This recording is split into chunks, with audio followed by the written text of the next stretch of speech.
Avez-vous déjà entendu une phrase qui vous est restée bien après le moment où elle a été prononcée?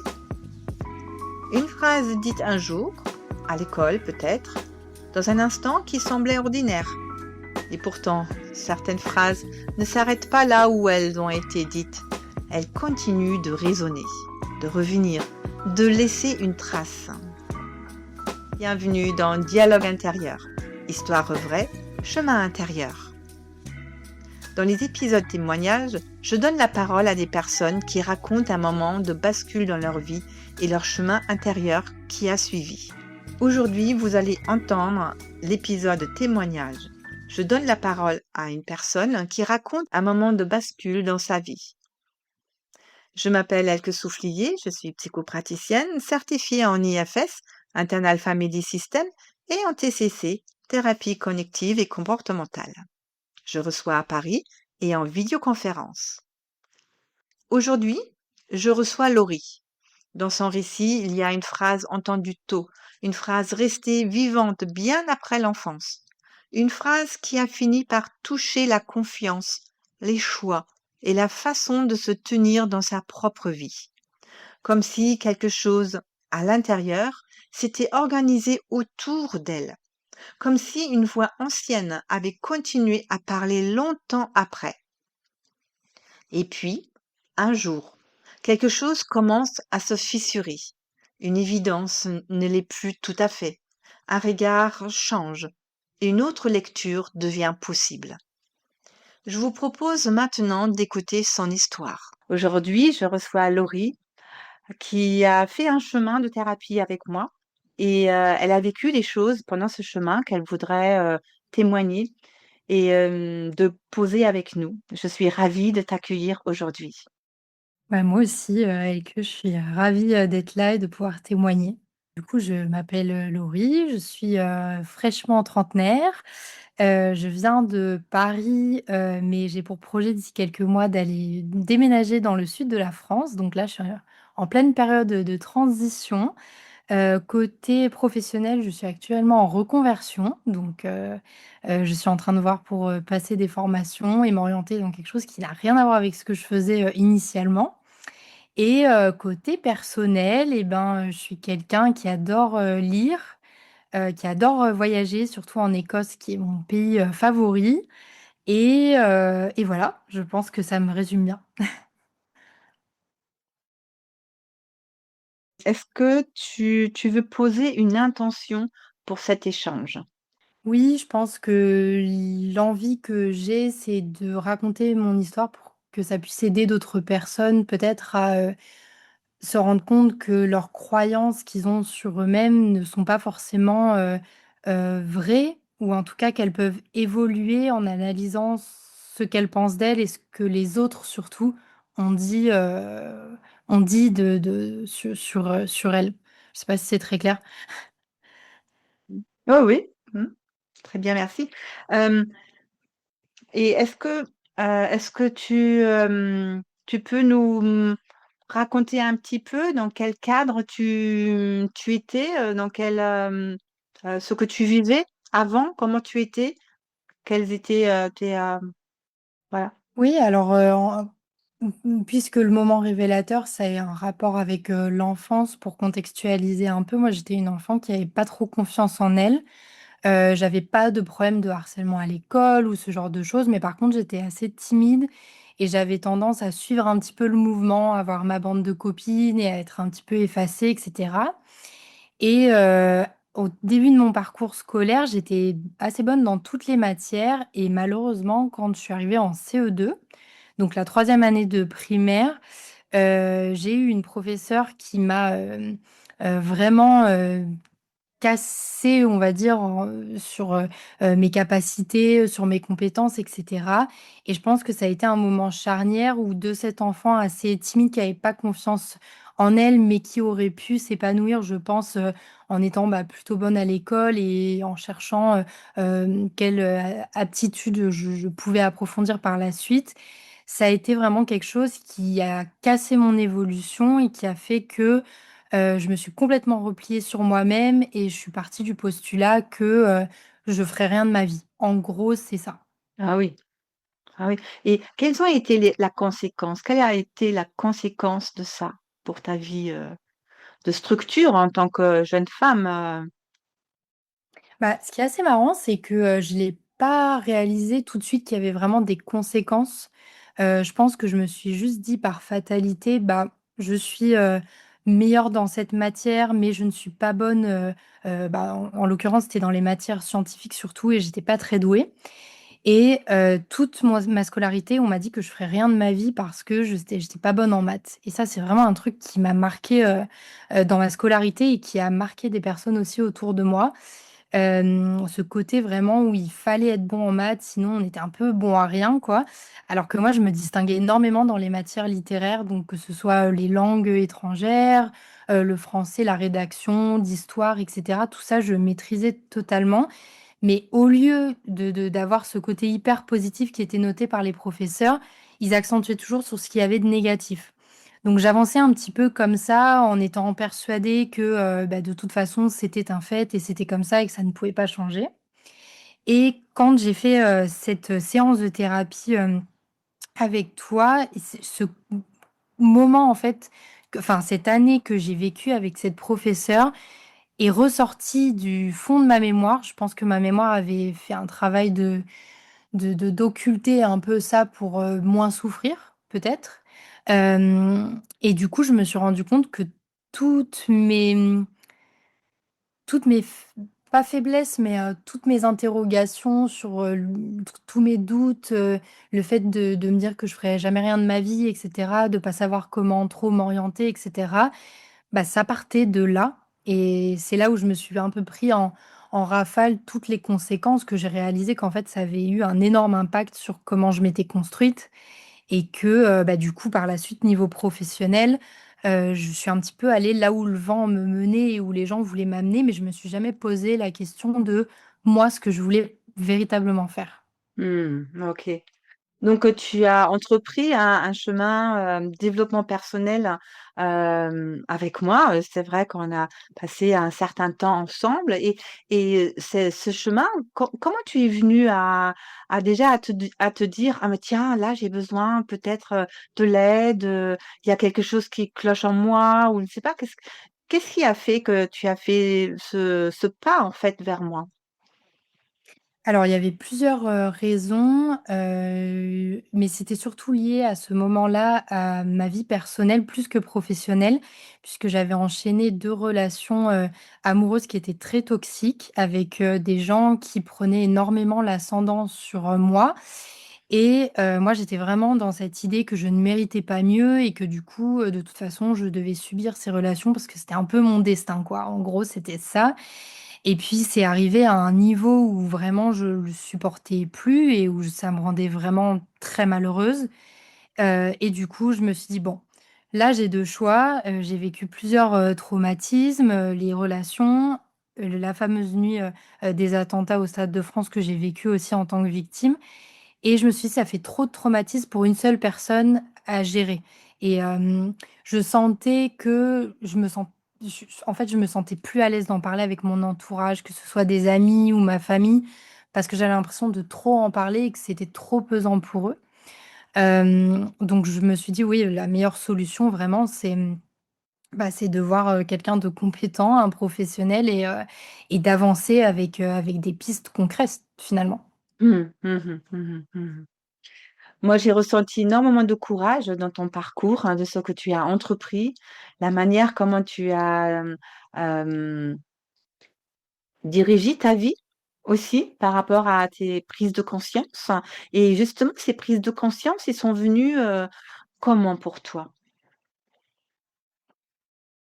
Ben, par le fait que je me rendais compte que je me laissais totalement de côté. Je me posais jamais la question, en fait, qu'est-ce que je voudrais? Qu'est-ce qui me ferait plaisir? En fait, toutes mes envies passaient au second plan, que ce soit pour mes amis, que ce soit, bah, du coup, pour, ses ex-copains et cetera et il y a eu des moments où c'était hyper alarmant parce que j'avais très envie de faire des choses comme, par exemple, des voyages, ce genre de choses dans des pays qui m'intéressaient et parce que soit mes amis, soit mes ex-copains ne voulaient pas, je m'empêchais totalement de faire ces choses et il y a eu ça dans un premier temps où je me suis rendu compte que du coup, j'étais hyper frustrée de toutes mes envies dans ma vie au quotidien et il y avait aussi le fait que physiquement, ça n'allait pas. C'est-à-dire que je dormais très mal, j'avais vraiment du mal à mettre mon cerveau un peu sur pause, par moments. Je me sentais toujours stressée, j'avais du mal à apprécier, même d'être en soirée avec, des amis donc il y a un moment où je me suis même réfugiée un petit peu dans l'alcool, un peu à outrance aussi, histoire de d'oublier, le mal-être et cetera et je pense que, ouais, la consommation d'alcool, ça a été aussi un élément assez alarmant de me dire: «Ouh là, là, je me réfugie dans un truc un peu, pas cool». Donc oui, il faut que je m'en sorte parce qu'il faut que je reprenne le dessus sur ma vie, tout simplement. Qu'est-ce qui a fait qu'il y a eu ce basculement à un moment donné, pour toi?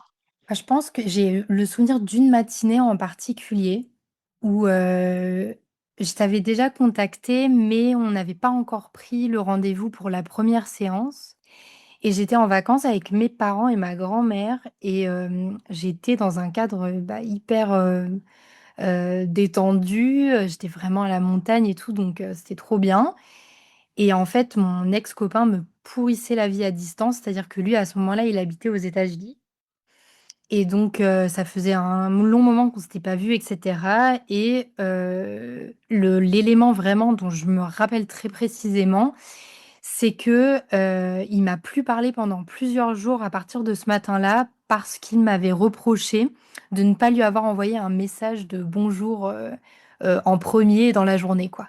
Qu'en fait, j'avais osé, me lever et ne pas envoyer un message directement, quand je m'étais levée à lui, quoi.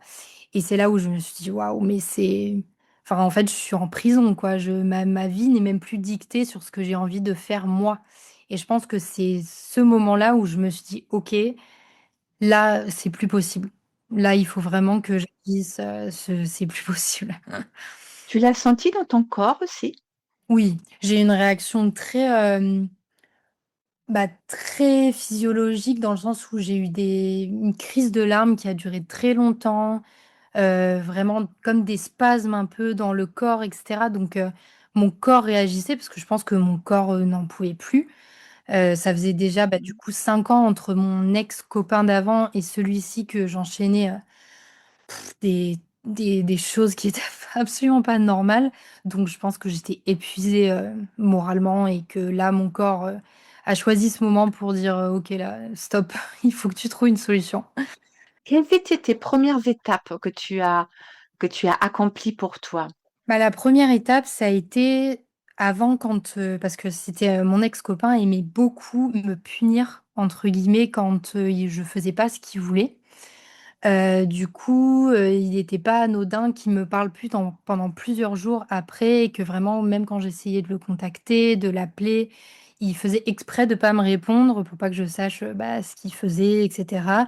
Pour vraiment me punir par son silence qui est, quelque chose d'assez connu dans la manipulation notamment, chez les pervers narcissiques, mais qui est quelque chose qui est très, très compliqué, à vivre quand on est de l'autre côté et qu'on n'a pas de réponse. Et en fait, au lieu de me piéger là-dedans et de plus vivre ma vie, parce que généralement, quand il faisait ça, bah, je coupais toutes mes activités, je parlais plus à personne et limite, je m'enfermais dans une pièce dans le noir et je mangeais plus la journée, c'était tout, quoi. Là, je me suis dit: «Bah, non, je suis en vacances, donc je vais quand même en profiter». Alors j'étais, la plupart du temps, j'étais quand même un peu déprimée, j'étais dans la souffrance quand même de pas avoir de réponse, mais je me suis forcée à quand même sortir, quand même aller me balader, passer des moments avec, mes parents, ma famille et cetera. Donc les premières étapes, ça a été vraiment ça, de, laisser de côté et faire quand même des choses, pour moi, pour mon bien-être, en fait, tout simplement. Ah oui, mmh. Donc la première étape, c'était les premières étapes de la thérapie ou c'était avant la thérapie? C'était juste avant, Mmh. au milieu de ces étapes, on a convenu d'un premier rendez-vous et alors le premier rendez-vous, ça a été incroyable, enfin la première séance, ça a été incroyable pour moi puisque à la fin de la séance, Je suis partie, reboostée, comme jamais, donc c'était assez intense, mais c'était hyper intéressant et en fait, le lendemain, j'ai quitté cette personne et en fait, j'ai commencé, une nouvelle vie, en tout cas dans le cadre, personnel à partir de ce moment-là. Donc ça a été, une libération énorme. Ah, OK. Oh. Merci, Laurie, de témoigner ça, et de aussi, pour nos auditeurs, quand, justement, on a un certain chemin de vie, qu'il y a des solutions, qu'il y a quelque chose qui peut s'ouvrir, qu'on n'est pas seul. C'est justement, ton message, ce que j'entends, c'est qu'il y a des personnes qui ont cette sensation que, bah, ils sont seuls dans leur souffrance. Oui, oui, totalement. Moi, je me c'est pas que je me sentais seule, par contre, comme j'ai toujours été quelqu'un qui, avait besoin d'amour ou d'affection, Mmh j'ai mh. pratiquement tout le temps été en couple, depuis mes 17 ou 18 ans, je pense et en fait, la première relation toxique que j'ai eue, je l'ai quittée parce que j'avais rencontré une autre personne et en fait, j'étais un peu dans cet engrenage de, hem, ne pas quitter, quelqu'un, alors que je savais que c'était pas fait pour moi, parce que j'avais peur d'être seule par la suite. Alors que là, en fait, j'ai quitté cette personne parce que on en a parlé en thérapie et que je me rendais compte que, bah, je devais juste le quitter parce que ça me convenait pas et que j'avais pas forcément besoin d'être avec quelqu'un derrière, mais juste là, c'était plus possible, quoi. Donc c'était aussi une renaissance, en ce sens-là, de voir que j'étais écoutée, bah, en l'occurrence, par toi et que ça m'aidait beaucoup, mais surtout que, bah, je j'avais pas besoin d'être avec quelqu'un d'autre derrière et que je pouvais «m'autosuffire» entre guillemets. Mmh mh. Mmh. Exact. Mmh. Mmh. Quelles ont été d'autres clés que tu as amenées avec toi, grâce à ton parcours intérieur? Oui, il y en a tellement. Oh, c'est difficile de résumer, mais hem, d'une manière générale, je pense que le plus important, ça a été que j'ai repris confiance en moi d'un point de vue, personnel, Mmh mh. parce que le professionnel, c'est très important et ça fait partie de la vie quotidienne aussi, mais d'un point de vue personnel, je pense que j'étais très abîmée à ce moment-là et oui, ça m'a redonné une impulsion à croire en qu'il pouvait se passer de belles choses, dans ma vie et que si je voulais me faire confiance, je pouvais, bah, faire, ce que je voulais et cetera et bah, par exemple, sans la thérapie, je pense que j'aurais pas osé faire, ou en tout cas, je l'aurais peut-être fait, mais plus tard, oser voyager seule dans un pays, étranger. Alors je suis pas allée hyper loin, je suis allée en Écosse, mais j'y suis allée beaucoup de fois seule et ça a été, quelque chose d'extrêmement salvateur pour moi, que j'aurais pas osé, je pense, faire avant. Donc c'est vraiment oui, une repossession de ma liberté et de moi en tant qu'individu, en fait. Mmh. Ouais, exact, et au niveau du professionnel, qu'est-ce que ça a changé pour toi? Alors, au niveau du professionnel, ça a été un peu plus chaotique puisque sur la partie personnelle, bah, après, par la suite, j'ai rencontré, quelqu'un avec qui je suis toujours, actuellement. Ça se passait très bien et cetera donc là-dessus, j'avais plus de problème et surtout, beh, je suis avec quelqu'un qui me soutenait beaucoup par rapport à mes projets pro donc ça, c'était très positif. En revanche, ce côté justement, que j'avais vécu avec, ma professeure qui passait son temps un peu à exposer mes faiblesses devant les autres et toujours appuyer là où ça faisait mal au lieu de retirer le positif et cetera. Ça, c'est quelque chose qui est beaucoup ressorti dans le pro, et je suis arrivée dans un nouveau travail il y a à peu près 2 ans maintenant et malheureusement, je pense que je les attire un peu, je suis tombée sur un manager qui était très, très toxique et c'est là où, il a fallu reprendre possession de cette confiance que j'avais acquise côté personnel pour essayer de la transposer sur le professionnel, parce que ça avait beaucoup d'impact, sur ma vie en général, comme ça se passait très mal. Mmh mh. Mmh. Qu'est-ce que, ton enfant intérieur qui a vécu, qui a été figé dans le passé avec sa prof, qu'est-ce que cet enfant a compris? Cet enfant a compris que, en fait, je répétais un petit peu toujours les mêmes, schémas et que j'étais assez terrorisée, face à une, figure hiérarchique et que j'avais du mal à me défendre. Alors que j'avais toutes les clés, j'avais appris, les façons aussi de me m'auto-calmer, en thérapie, que j'avais repris confiance en moi côté personnel donc c'était enfin je en fait, j'avais tous les outils, mais quand je me retrouvais face à la personne, tout s'effondrait. J'avais l'impression vraiment que je n'arrivais pas, à faire face.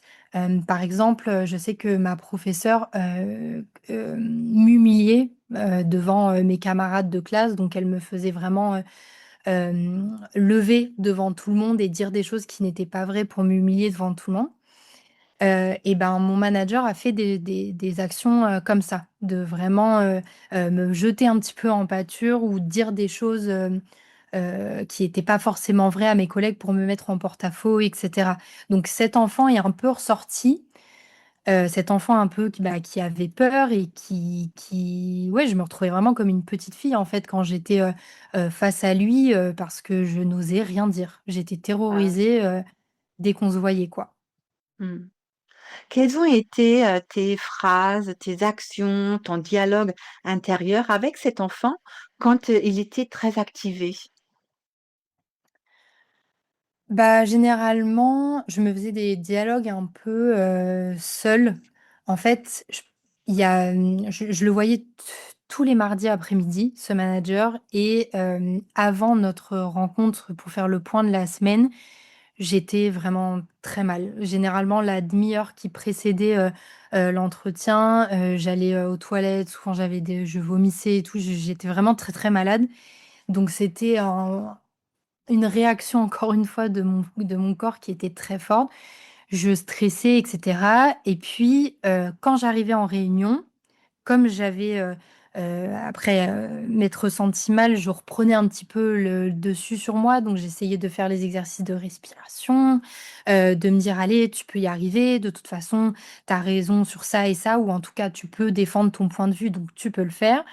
Je me motivais vraiment comme ça, donc généralement 5 minutes avant d'arriver en réunion, j'arrivais et j'étais à bloc et en fait, comme c'était quelqu'un qui était extrêmement déstabilisant, il arrivait toujours à me déstabiliser sur quelque chose dont on n'avait pas parlé la fois d'avant et en fait, il me tombait dessus sur des choses qui dataient d'il y a peut-être 3 semaines, 1 mois donc en fait, à ce moment-là, toute la force que j'avais voulu accumuler, ça s'effondrait et c'est là où je me retrouvais comme dans une bulle où limite à la limite, j'entendais presque pas ce qu'il me disait et où je me connectais vraiment à ce côté hyper vulnérable, en fait, de quand on est enfant et où je rentrais dans ma bulle et j'étais limite dans du mutisme. Lui, je le laissais débiter tout ce qu'il avait à dire et pendant ce temps, je me parlais un peu à moi-même en disant: «Écoute pas, ça va passer» et cetera. Donc j'étais vraiment comme recroquevillée dans une coquille. Par contre, c'était très dévastateur pour après, parce que dès que j'avais fini le rendez-vous, avec lui, tout retombait et là, généralement, je finissais aux toilettes, je pleurais, et le soir, j'arrivais pas à dormir et cetera. Donc le mardi, c'était la pire journée de ma semaine pendant Oui, presque ah un oui, an et demi. oui. Ah ouais. Mmh mh, mmh. Bah oui et là, le fait de nous raconter ça, est-ce que ton corps, se souvient de ces moments-là? Oui, oui, oui, je m'en souviens. En fait, moi, ma mémoire, elle a ce truc et elle le fait pour tout, mais j'imagine que c'est commun à beaucoup de personnes qui sont sensibles. Elle occulte beaucoup. C'est-à-dire que, elle va réagir sur le coup, elle va pas être très bien, pendant quelques jours et puis après, c'est comme si rien ne s'était passé. Comme s'il y avait aucune rancune, en fait, comme si on passait, à autre chose et du coup, j'accumule, j'accumule, j'accumule, j'accumule et il y a un jour où j'en peux plus et où c'est là que ça craque. Mais en fait, j'occulte énormément de choses. Donc, là, je réagis parce que en fait, j'en parle plus depuis un moment et que, ma mémoire le met complètement de côté. J'ai même du Ah, mal parfois à dire: «Ah mais avec, lui, ça se passait hyper mal». «Ah bah oui, c'était horrible». Mais des fois, je bloque et je sais même plus donner un exemple, en fait, ce qui paraît fou parce que des exemples, j'en ai des milliers. Du coup, j'ai un peu de regret. Je me dis: «Ah purée, j'aurais dû, tenir un journal intime ou je sais pas, histoire d'avoir une trace écrite, quelque chose». Mais après, il y a encore quelques mois, je ressentais beaucoup de colère quand j'y repensais. Maintenant, c'est plus le cas. Je suis plus désolée, pour lui qu'autre chose, on va dire. Mmh. OK. Donc tu as acquis une forme de résilience par rapport à ça? Oui, oui, oui. En fait, il y a eu plusieurs choses qui se sont passées, mais pour résumer, la boîte dans laquelle j'étais a fusionné avec une autre entreprise. Du coup, lui, il s'est fait virer. Ah. Donc je me suis dit: «Bon, bah, ça peut être l'occasion de trouver, un nouveau, manager, peut-être que ça se passe mieux et cetera». Malheureusement, la boîte avec laquelle on a fusionné, leur but, c'était clairement de virer tous les anciens et garder leurs éléments à eux. Donc ça s'est pas forcément passé de manière très positive, mais j'y suis restée, 2 mois et après j'ai eu une rupture conventionnelle, donc j'ai pu partir donc ça m'a aidée aussi à être résiliente par rapport à lui parce qu'en fait, il est vraiment parti du jour au lendemain et que surtout, ils l'ont sorti, un peu sans ménagement, donc ça a un peu vengé, même si je suis pas trop pour ce principe-là. Enfin, je le ressens pas, j'avais pas envie de me venger, forcément, mais ça m'a fait un peu justice par rapport à ce que j'avais vécu, en tout cas. Mmh. Donc cet enfant intérieur pour toi, le fait que tu as coupé avec ce manager, c'est ça qui lui a, donné cette résilience? C'était quoi en fait, pour cet enfant en fait? Comment tu as réussi, à, à faire venir cet enfant qui était figé dans le passé avec ta prof, dans le présent avec Laurie qui va bien? Bah, en fait, ça s'est fait un peu de manière naturelle. Je pense que les automatismes de tout ce que j'avais appris en thérapie, donc vraiment ce côté confiance en moi que j'avais retrouvé et cetera, il est revenu d'un coup, un peu comme un boomerang. Je Mmh. pense qu'il y a le fait de savoir que j'aurais plus à le côtoyer et que du coup, cette figure en particulier qui me terrorisait et qui faisait que je vivais vraiment mal d'avoir à le côtoyer, même si c'était que quelques fois par semaine, c'était vraiment difficile. Là, il y a eu une cassure quand il est parti et finalement cet enfant ou ce côté-là où je me mettais dans ma bulle et où j'avais peur, ça s'est cassé et j'avais plus l'impression qu'on se donnait la main pour aller vers l'avant, vers de nouvelles choses et d'ailleurs, c'est moi qui ai demandé à partir, à avoir une rupture conventionnelle et je l'ai pas fait forcément, je suis pas partie en dispute mais je me suis pas trop gênée les 2 mois où j'étais, dans l'entreprise pour dire ce que j'avais à dire de manière correcte toujours, mais j'ai été beaucoup plus honnête que ce que je ne l'avais été envers lui, ou en tout cas parce que j'osais pas lui parler à lui comme, j'ai parlé aux autres, pendant 2 mois. Mais du coup, il y a tout ce côté force intérieure qui est revenu en moi de manière assez naturelle. Et qui fait que maintenant je me sens vraiment beaucoup plus ouais, beaucoup plus résiliente par rapport à ça et où je me dis, «Encore une fois, je suis capable de reprendre la main dessus, Mmh. toute seule». Ouais, avec des outils, que tu as appris et qui se sont installés en fait, naturellement en toi. Oui, ouais, totalement. Comme des empreintes un petit peu qui se sont placées, un peu partout en moi et qui se sont un peu perdues pendant un moment, mais qui sont revenues assez automatiquement. Donc c'est hyper rassurant aussi de voir ça. La de toute façon, la vie n'est pas linéaire, donc on peut pas toujours se sentir bien. Il y a des hauts, il y a des bas et cetera. Lui, c'était quand même, ce qui je pense qu'il m'a aidée aussi à me reconnecter, et à me sentir mieux. C'était, quand j'ai osé parler de ce que je vivais avec lui, avec des collègues, d'avoir des témoignages. Mais du coup, ça m'a vraiment confortée dans l'idée que, bah, c'était pas moi le problème, en fait. Et ça m'a Oui. fait du bien de me rendre compte de ça aussi. Ah oui, bien sûr. Donc, sur le côté personnel, tu le connaissais? Oui, parce que, on a quand même fait moi, j'organisais les séminaires et les soirées dans ma boîte, donc je le voyais quand même. Alors, je l'ai jamais vu, le week-end ou quoi que ce soit, mais je le voyais quand même en soirée quand, il buvait un peu, d'alcool et cetera, qu'il était plus désinhibé du coup et qu'il avait moins cette casquette de manager et c'était quelqu'un qui était beaucoup plus approchable quoi. On pouvait vraiment discuter un peu de tout et de rien avec lui. Alors ça aurait jamais été un ami clairement, Mmh. mais il était beaucoup moins dans le ce cette volonté de domination, donc c'était un rapport qui était beaucoup plus sain, en fait. Mmh mh. Mmh mmh. Ah ouais, tu OK, OK. Et du coup, qu'est-ce que tu vis aujourd'hui?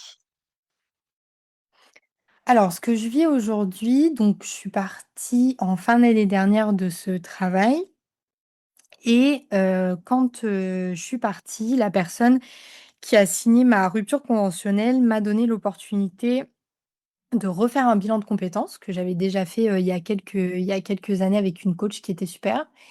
Mais j'avais pas trop avancé parce que je pense qu'à ce moment-là, je voulais trouver ma voie dans le cadre professionnel, mais je pense que j'avais pas encore tout à fait fini de régler mes problèmes personnels. Donc j'étais pas assez mature dans mon projet pro pour le faire évoluer concrètement, je pense. Donc là, je me suis dit: «Bah, c'est cool, ça va être l'occasion, de pouvoir repartir un peu de zéro et de voir, en me sentant bien, comment, je peux me concentrer sur un vrai projet professionnel, qui m'intéresserait». Et donc j'ai fait ce bilan de compétences et j'ai eu une coach qui était très bonne, aussi et qui m'a posé beaucoup de questions par rapport au parcours que j'avais eu et qui m'a demandé: «Mais, est-ce que tu fais est-ce que tu as déjà fait un métier dans ta vie que tu avais choisi?» Parce que moi j'ai fait pas mal de choses, d'expériences professionnelles assez différentes et cetera, donc j'ai touché à pas mal de domaines et en fait, j'ai réfléchi et c'est sorti tout seul. Je dis: «Bah, en fait, non». J'ai eu des opportunités, par exemple, le Stade de France, ça a été une super opportunité professionnelle, mais que j'ai pas choisie. J'avais dit non en plus, au début, ils voulaient m'embaucher et j'avais dit non parce que j'y connaissais rien au foot et je me suis dit: «Qu'est-ce que je vais aller faire là-dedans? Je vais m'ennuyer» et puis, en fait, ils avaient insisté parce que, ils trouvaient que j'avais un truc, qui pourrait correspondre à l'image de la boîte et cetera, mais c'était pas mon choix. J'ai passé des très bons moments, par la suite, j'ai appris plein de choses et tout, mais c'était pas mon choix et en fait, j'ai enchaîné les jobs comme ça, en étant plus concentrée sur ce que je pouvais faire, pour me rassurer un peu, de me dire: «Bah, ça, j'ai les compétences, je suis capable de le faire, donc j'entre dans une zone de confort, donc ça ira», parce que ça remet pas trop en question la confiance que j'ai en moi. Mais je me suis jamais posé la question: «Est-ce que j'ai vraiment envie de faire ça? Est-ce que j'ai vraiment envie de me lever tous les matins pour faire cette activité? Est-ce que je suis vraiment stimulée au quotidien?» Ça, je me suis jamais demandé et je pense que c'est là où est le lien avec ce que j'avais vécu enfant, de conditionner et de se dire: «Bah, je suis capable de faire ça, donc je fais ça, mais je fais pas plus parce que sinon c'est sûr que je vais me casser la figure». Eh bah oui, bien sûr. Parce qu'encore à Donc cette époque, il y avait beaucoup de croyances, beaucoup de choses qui étaient restées figées et accrochées, là-dessus et qui bloquaient, en fait, tout le passage vers, vers autre chose. Tu étais dans ta zone de confort, comme tu disais justement et ça convenait au système. oui, oui, complètement et je pense que j'avais besoin de déconstruire et de me dire: «Bah, en fait, c'est tout bête, mais par exemple, si j'avais eu une meilleure prof ou en tout cas une prof qui me convenait, mieux et qui était moins violente avec moi, peut-être que j'aurais fait plus d'efforts dans telle ou telle matière. Donc peut-être qu'en fait, on m'a répété toute ma scolarité que j'étais nulle en maths, mais peut-être que je l'étais pas et que juste, bah, il y a eu une année où ça s'est mal passé avec une professeure et que j'ai un peu lâché, la rampe quoi, de ce côté-là. Mais, donc j'ai commencé à déconstruire un petit peu ces croyances que j'avais et à m'intéresser à beaucoup de plans de carrière. Alors au début, c'est parce qu'un bilan de compétences, ça commence avec, des dizaines et des dizaines d'idées un peu mises à droite à gauche et puis après ça fait un peu un entonnoir où on se recentre, sur la réflexion. Et au début, du coup, je me suis dit: «Bah, tiens, tu sais quoi? Moi, j'adore les animaux, on m'a toujours dit que je pourrais pas bosser avec les animaux parce qu'il y a beaucoup de matières scientifiques et de choses comme ça, de recherche et cetera. Bah, je vais quand même regarder, ce qui me serait donné de faire et cetera» et bon, finalement, mon projet professionnel marche pas trop dans ce sens-là, parce que les conditions, physiques me le permettent pas trop. Mais au moins, j'ai pas de regrets parce que j'ai vraiment exploré le sujet au fond, enfin à fond et que je sais que c'est pas parce que j'ai pas la compétence, mais c'est parce que juste, au niveau de Oui, mon dos et cetera, ça tiendrait pas. Mais du coup, ouais, ça aide de se oui. rendre compte de ça. Oui, bien sûr, hein, ça permet à comprendre: «OK, j'aime faire ça, mais les conditions physiques, des bah, ça fonctionne pas quoi, ça matche pas». Mmh. Oui. Et du coup, ça m'a permis de déconstruire, bah, ça, de me dire en fait, j avant, j'avais plutôt tendance à m'arrêter avant même d'avoir fait le premier pas. Ah bah, C'est-à-dire, oui. j'avais une idée, je me disais: «Ah beh, ça, c'est trop bien, ça me plairait» et puis en fait, 2 secondes après, c'était: «Oh non, bah, j'y arriverai pas». Donc je cherchais même pas en fait, donc c'est pour ça que professionnellement parlant, j'avais l'impression d'avoir aucune idée de ce que je voulais faire, de pas avancer, donc ça m'angoissait aussi parce que je me disais: «Mais qu'est-ce que je vais faire, quand je vais devoir reprendre une activité, professionnelle? Ça va être horrible», et en fait, j'ai déconstruit petit à petit, comme ça et ça m'a vraiment beaucoup aidée, quoi. Ah oui. Donc tu peux nous en parler un petit peu de ton projet, de qui tu es aujourd'hui, et ce que tu amènes avec toi? Oui, bah, alors mon projet donc là, mon dernier, travail, c'était, office manager donc rien à voir. Office manager, c'est tout ce qui va être, un peu les ressources humaines dans une boîte, organiser la vie du bureau, vérifier qu'il y a pas de problème, technique, dans les locaux, organiser des soirées, créer de la vie un peu au bureau pour les employés et cetera. Ça, du coup, je voulais plus du tout le faire. Du coup, là, mon projet, donc, comme je l'ai dit en début de podcast, c'est de quitter Paris déjà, dans un Ah, premier temps. Donc, ouais, d'ici cet été, on a fait de la prospection avec, mon copain. On va aller, s'installer, dans le Var, donc dans le sud, de la France. Donc ouais. ça, déjà, c'est un beau, projet et du coup, l'idée, c'est de passer des formations pour travailler dans les spiritueux. Donc c'est quelque chose que j'ai adoré, visiter et faire quand j'étais notamment en Écosse, de visiter tout ce qui était les distilleries de gin ou de whisky et cetera. C'était des choses qui m'avaient vraiment beaucoup intéressée et surtout, je me suis rendu compte qu'en m'intéressant beaucoup plus à l'alcool, je régulais largement plus ma consommation aussi. Parce que, bah, quand on connaît mieux, on apprécie mieux et cetera, donc je buvais moins aussi, donc bon, c'était très utile. Heu du coup, je vais repasser, une formation. Là, je suis en train de voir pour discuter un peu avec des professionnels du métier et cetera, pour, travailler dans une distillerie, dans le sud. Mais le vrai projet, donc ça serait d'apprendre, sur le terrain avec des professionnels et à terme, d'ici 2 ou 3 ans, j'aimerais bien être à mon compte. Donc je sais pas si l'idée, ça serait tenir une boutique de spiritueux, ouvrir ma propre, distillerie, je sais pas, autant rêver grand. Ah oui, c'est un Hem, très beau projet, mmh. mais voilà, ouais, je suis en train de réfléchir, à tout ça et puis je pense que le cadre de vie dans le sud de la France me conviendra mieux aussi, parce que l'idée, c'est pas forcément d'habiter dans une grande ville, mais plutôt d'avoir une, maison, à retaper dans la nature et cetera. Donc quelque chose plus en rapport avec ce que je suis, maintenant, parce que j'adore Paris, c'est une très belle ville, mais tout le côté hyper stressé, hyper agitation et cetera, je pense que c'est quelque chose bah, que j'ai connu toute ma vie du coup, puisque j'ai vécu 30 ans ici, mais là, c'est bon, j'arrive au bout. OK, OK. Donc, qu'est-ce que tu amènes avec toi de ton intérieur, ton système intérieur? Qu'est-ce que réellement, ton système amène? Mon système amène, pas mal de croyances que j'ai déconstruites. Je pense que c'est surtout ça, l'essentiel et le fait de me dire que, bah, je suis déjà passée par pas mal de traumas. Je m'en suis relevée. Je pense qu'aujourd'hui, ça va beaucoup mieux. Physiquement, moralement et cetera. Donc j'amène vraiment cette déconstruction de croyances, de pas avoir confiance en moi et de me dire que de toute façon tout va mal se passer et cetera.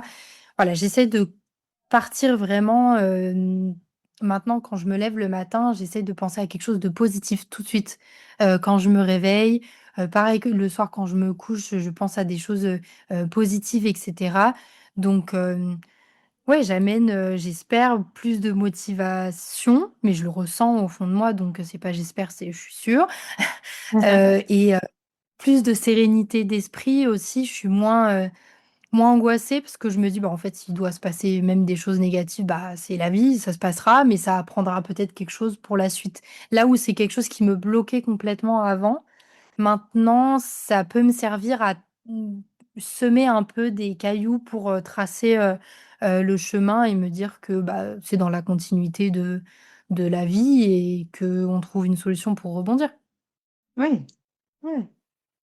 C'est merveilleux, vraiment, c'est très beau, ce que tu racontes, ce que tu fais comme, hem, bah, comme témoignage de ta vie, et de cette phase de ta vie qui t'a fait grandir et bah, c'est vraiment très beau. Merci, hein, merci beaucoup et si tu, tiens, j'avais une autre, question, si tu avais une phrase ou une image pour, ou un mot pour résumer, ce que tu portes aujourd'hui, ce serait quoi? Mmh, c'est une bonne question. Un mot, je pense que ça serait, positif Mmh mh.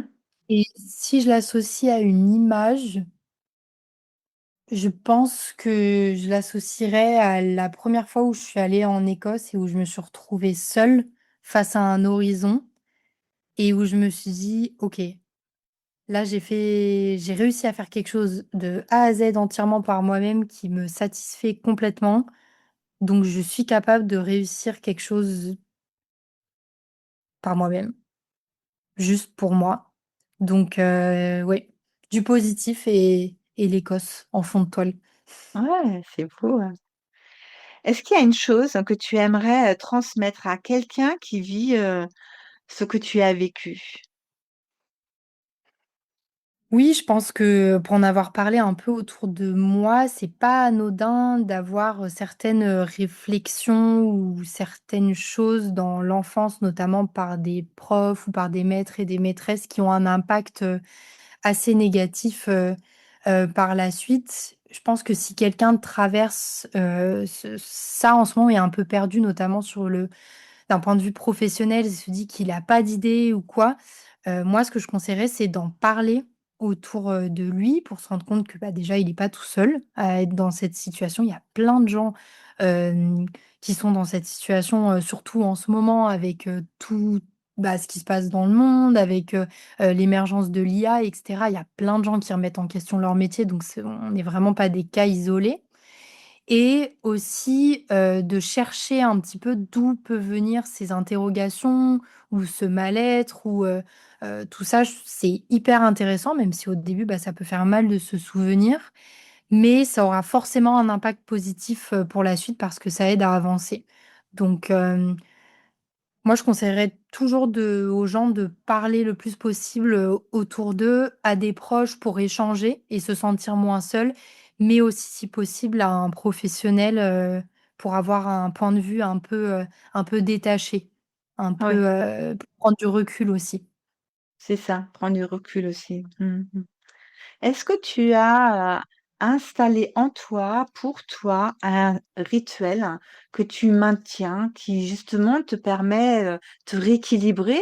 Parce que bon, comme tu disais, hein, la vie, elle n'est pas un long fleuve tranquille, hein, donc et j'entends surtout que tu as appris une certaine autonomie pour toi, pour justement revenir dans cet espace, de réduire ce stress sur cette échelle de stress, hein. Est-ce que tu as fait ou gardé un rituel pour toi? Oui, bah, j'en ai plusieurs. Il y a donc cette fameuse pensée positive que j'essaie d'avoir le matin quand je me lève. Ou en tout cas, si c'est pas une pensée positive, de me donner un objectif pour la journée. «Ah aujourd'hui, je vais faire ça». C'est pas forcément, quelque chose de très, une tâche très grande, mais par exemple, ah bah, aujourd'hui, je vais aller me promener à tel endroit ou aujourd'hui je vais lire, un chapitre de mon livre ou ce genre de choses. Je me suis remise au sport. Alors moi, il faut savoir que je suis quelqu'un qui aime pas du tout courir. J'ai essayé plein de fois, j'ai plein d'amis autour de moi qui font des marathons, les machins. Moi, ça me saoule de courir. J'ai tout essayé avec la musique et tout, je n'y arrive pas. Par contre, faire des exercices de pilates chez moi, ça marche bien. Donc Ah, j'essaye d'en faire, même si c'est que 10 minutes dans la journée, je me suis rendu compte que ça m'aidait à me sentir en forme et cetera. Donc ça, c'est plutôt cool. Et la dernière chose, mais ça c'est un peu plus personnel, mais que je suis en train d'écrire un livre et du coup j'essaye de d'écrire un peu, chaque jour. Alors il y a des jours où j'ai beaucoup moins d'inspi, donc je vais juste noter une ou 2 phrases, d'idées pour le chapitre suivant ou à intégrer dans le livre plus tard. Mais voilà, en gros, les rituels, que je fais au quotidien et qui m'apaisent. ah oui, c'est super, hein, bravo, et j'ai, la dernière question que j'aurais, après je te laisserai bien sûr terminer. Si tu pouvais parler à la personne que tu étais avant, que lui dirais-tu?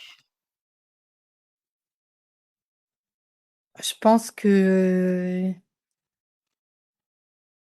je lui dirais que ça peut s'arranger, qu'il faut qu'elle croie en elle et que ça peut s'arranger et que toutes, les situations, même les plus graves, qu'il peut y avoir, il y a forcément une lumière au bout du tunnel. Je sais pas si c'est très joli de le dire comme ça, mais je pense que oui, la chose vraiment que j'ai retenue, c'est que même quand j'étais au plus bas, dans les épreuves que j'ai traversées et que je me disais: «Oh là là, mais je vais jamais m'en remettre et c'est horrible», bah, j'ai toujours rebondi et maintenant je suis étonnée de voir à quel point je suis détachée par rapport à certaines choses que j'ai vécues avant. Pas parce que je les considère pas, parce qu'elles font partie de moi et que je ne les renie pas du tout, mais je les regarde avec bah, sans émotion forte, sans animosité, juste avec, «J'aurais préféré que tu sois pas là, mais merci quand même parce que tu m'as appris quelque chose sur ma vie, quoi».